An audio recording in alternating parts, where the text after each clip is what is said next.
BNP যেমনিভাবে একজন মুসলমানের জন্য নিরাপদ দল, হিন্দু বৌদ্ধ খ্রিস্টান সকল ধর্মের মানুষের জন্য বিএনপি একটি নিরাপদ দল, নিরাপদ সরকার।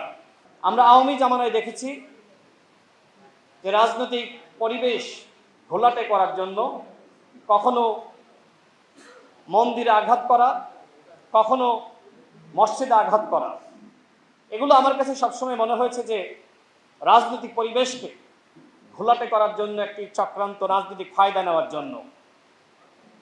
বিএনপি সরকার ক্ষমতায় রয়েছে, বিএনপি সরকার একটি অসাম্প্রদায়িক সরকার।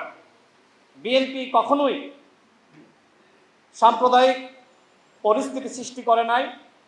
বিএনপি যেমনিভাবে একজন মুসলমানের জন্য নিরাপদ দল, হিন্দু বৌদ্ধ খ্রিস্টান সকল ধর্মের মানুষের জন্য বিএনপি একটি নিরাপদ দল, নিরাপদ সরকার।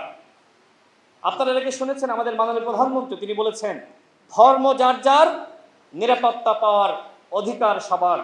সুতরাং এদেশে আমাদের যারা সনাতন ধর্মের ভাই এবং বোনেরা রয়েছে তাদের উদ্দেশ্যে আমি বলতে চাই যে আপনারা এরকম কারোর ফাঁদে পা দিবেন না যাতে করে বাংলাদেশে সাম্প্রদায়িক সহিংসতা সৃষ্টি হতে পারে। আমরা আমাদের সনাতন ধর্মের ভাই এবং বোনদের উদ্দেশ্যে বলতে চাই, আপনারা আমাদের কাছে শতভাগ নিরাপদ। কেউ যদি উস্কানি দেয় সেই উস্কানির ফাঁদে আমি আপনাদেরকে পা না দেওয়ার আহ্বান জানাচ্ছি।